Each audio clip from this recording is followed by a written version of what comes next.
I'm George Pearson, and these are just a few examples from some of the training videos I have here on YouTube.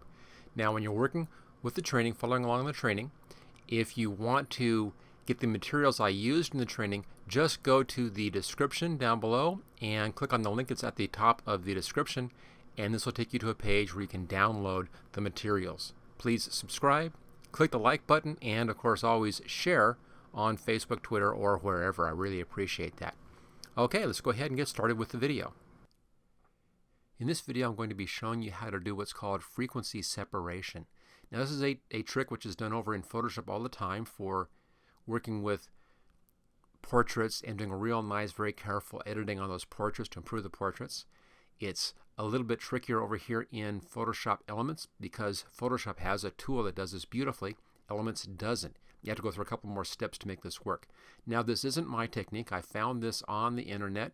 It's from a blog post back from 2011, and you'll find the link for that blog post in the description if you want to go back and read the actual blog post that I've copied this concept from.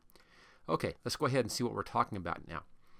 At the very top of our layers over here, I have a copy of the image. Right now it's hidden. If I show that, there it is. That's the original image. I'll hide that. And here's our frequency separation. Now, the frequency separation has two parts, a texture layer and a color layer. If I hide the texture layer, you see the color layer is blurred out. In other words, we don't see any texture in here. It's just kind of soft coloration. The texture layer is just the texture detail. If I zoom in on these, right here, the cheek, you can see I have all this skin texture, skin detail in here. And if I bring up the color, I have the colors for that, but none of that texture. So I've separated out the texture from the color, giving us two different frequencies in here. A kind of a large blurry frequency and then a real tight small detail frequency. You put the two together and you get a full image. There's the original, there's the frequency separation. Thus you can't see any difference between the two, and that's what we're looking for. And the reason why you want to do this is that on the texture layer, you can use your clone stamp tool, other tools like that, and clean up the texture, like the little lines in here. And on the color, you can adjust the color. So it's a little bit pinkish in here, maybe a little bit more brown in here. You can work on trying to pull out some of that color or adjust some of that color. So it allows you to work on just the different parts without damaging the whole look. If you just did editing on just the picture alone without separating it out like this, you tend to get messed up on your skin textures, and it begins to look kind of cartoonish or what they call China doll effect, which we don't want to have happening in here. All right, that's the idea. Let me now show you how this is done. It's actually not that difficult to do. I'll go slowly the first time through, kind of talk you through. We'll then do a couple of touch-ups on this picture using the frequency separation. You can see how that works. And I'll then go back and I'll show you the steps to set this up much more quickly so you can see how fast it actually can be done. Okay, I'm going to close this file down, and here's the original. Now, this is a picture I found on a public domain image site on the internet. You'll find a link for everything down there in the description. So, taking a look at this image, I need a few layers. First off, I want to have my example comparison layer. So I'll take the background and copy it up here. There's the comparison layer. I'm just going to rename this one comparison so I know what I'm talking about. I can hide that for later. Back to our background. Now in the background, I need one layer to blur out for the color layer. Let's make that one up here. There we go. I'll copy that one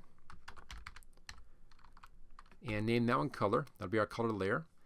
Let's make two layers now. I need to have two layers for the texture layer, and you'll see why in just a minute. Let's just copy that up here, and I'll name this one texture. Copy that layer up. That gives me texture copy. So these two will become our texture, and this will be our color. The color is the easiest part. Let me just do that first. So I'll hide the two texture layers, come down to our color layer, and this is just blurring the image out. I'm going to zoom in on our picture just a little bit here so you get a little better view of what's going on. There we go. Okay, let's blur this out. Go up here to Layer, Filter. There we are. That's where I want. Blur, Gaussian Blur. And I have this set at 4, which is a good number for this. The most important part here is that whatever number you choose here, it should be a low number, 4, 5, 6. I kind of like 4. Use the same number on our texture up there. You'll see that in just a minute. We'll be doing a blur up on that one as well. So here is our first image. Choose OK. There's the blurred out image. Now this blurred out image softens up and removes that texture. It kind of hides the texture by blurring the texture together. So that takes care of our color. That one's set. I can just leave that as is. Let's now bring our texture layers up. This texture layer we're going to leave as is. We're not going to be touching this one. This texture layer, we're going to do a couple of things to this. I want to preserve the textures on this layer, but I want to get rid of the colors. So to do that, we're going to go up to this layer and first blur this layer out where it says texture copy. Same setting, filter, blur, Gaussian blur, same setting, choose OK. It blurs that out. Now to get rid of the color from here to here, we're going to blend these two together with a couple of steps. First, let's make a negative of this. And you do that by going up here to filter, come down to adjustments and invert, and it makes it a negative image. Now, if I go to opacity and set this at 50%, it then allows us to see this layer through this negative layer. And the effect is that the colors cancel out, but what doesn't cancel out is the detail textures. So this has been blurred out. The detail textures are still down here, but this is canceling out all the colors down here. The 50% is giving us a 50% gray as our basic color, so that takes care of that. Now I want to have this on one layer. Hold the Control key down, click on Texture, so the Texture Copy and Texture are both selected. Right-click on the name and merge layers. Now double-click on the name over here. I'm just going to get rid of that copy bit. Like that, hit the Enter key. And as soon as you rename this, it also updates the image icon, the layer thumbnail, to that same gray look. So there we go. That's our texture layer, and there's our color layer. Last thing we need to do is we need to blend this layer into the color layer. And that's a blending mode. So up here, normal, and then linear light right there. That blends those together. Now, if I show and hide our comparison layer, there's the original and there's our new setup. So as you can see, there's no difference. They look exactly the same. Okay, we can go ahead now, just leave that hidden. And that's all it is. So now that we have this, we can adjust the colors on the color layer, and we can adjust the texture on the texture layer. I'm going to zoom in here a little bit. Let's just take something kind of obvious, like right there, just a little imperfection on her skin right there. And it's a little bit red as well. If I come down to the color layer and grab my clone stamp tool, and that's too large, I'm going to bring the size down on that, about half that size. And I'll pull a little bit of color from, maybe like from right over here. Hold the Alt key down, click on that, come over here, and paste. You see I've gotten rid of the red up in there, but the detail is still the same. Now if I go to the texture layer and I come to a clean part of the skin, like maybe right down here, Alt key, copy from there, and that's paste over there. Notice how it grabs the texture from down here and puts the texture up there. So I'm able to attack this separately, the texture and then the color separately. It allows you to really come in and do real nice fine detail on this kind of cleanup. Let's say I wanted to get rid of this hair in here. It's mostly a texture thing, so I'm on the texture layer. Come down here, click here, and bring it up just like that.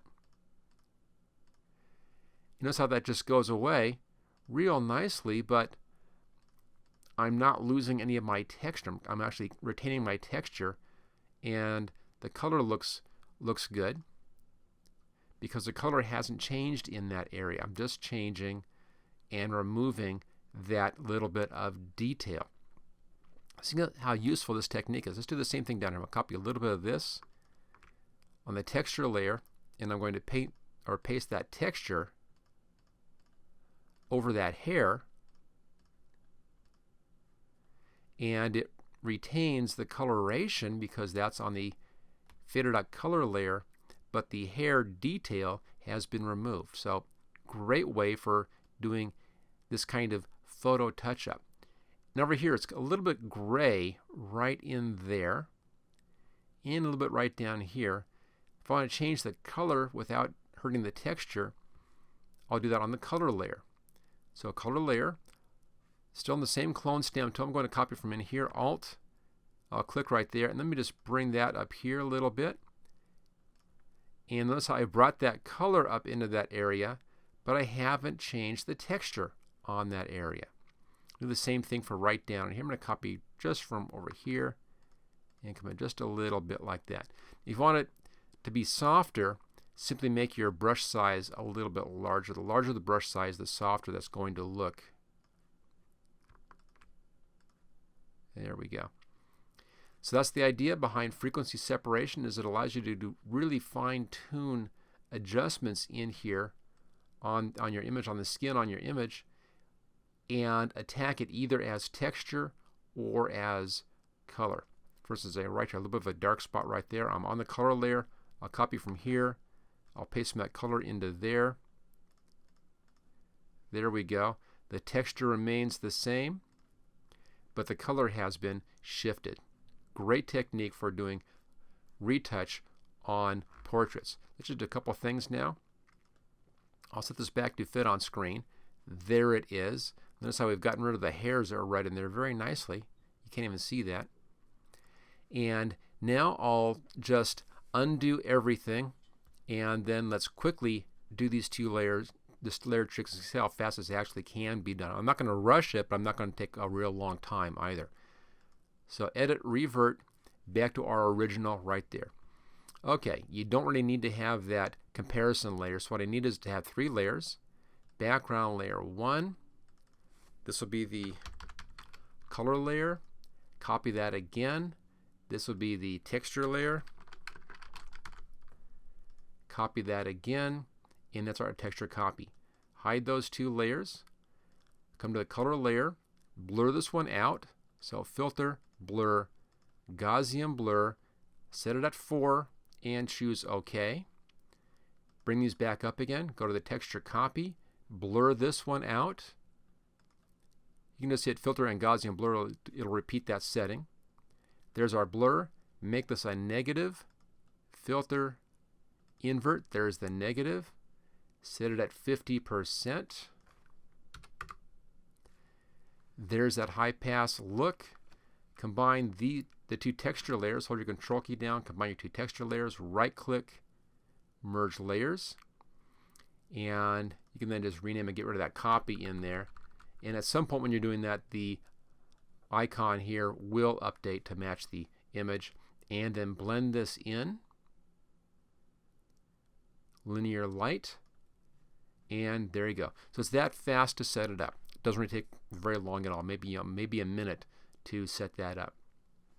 So there it is. That's how you do frequency separation here inside of Photoshop Elements. Now, I'm going to put the steps for this also in a text file on my video support page. If you want to take a look at that text file, I have it listed on step 1, step 2, step 3, and so forth. So it's easy to follow along on setting up this texture separation, and then it's simply a matter of editing on the texture. For editing your textures, use your clone stamp tool, and if you're doing a color adjustments, do that on the color layer. Again, clone stamp tool will do that just fine for you. Okay, there you go. That's frequency separation in Photoshop Elements. Thank you for watching my video. I hope you found it useful. If you like this video, click on the like button below to let others know. You can click the subscribe button so you don't miss any of my videos in the future. I'm frequently uploading new training videos. Don't forget to check out my website at howtogurus.com. You can share this video with your friends and coworkers. Just click on share and then click on the social media buttons. Feel free to comment on my videos. I try to answer all comments as quickly as I can.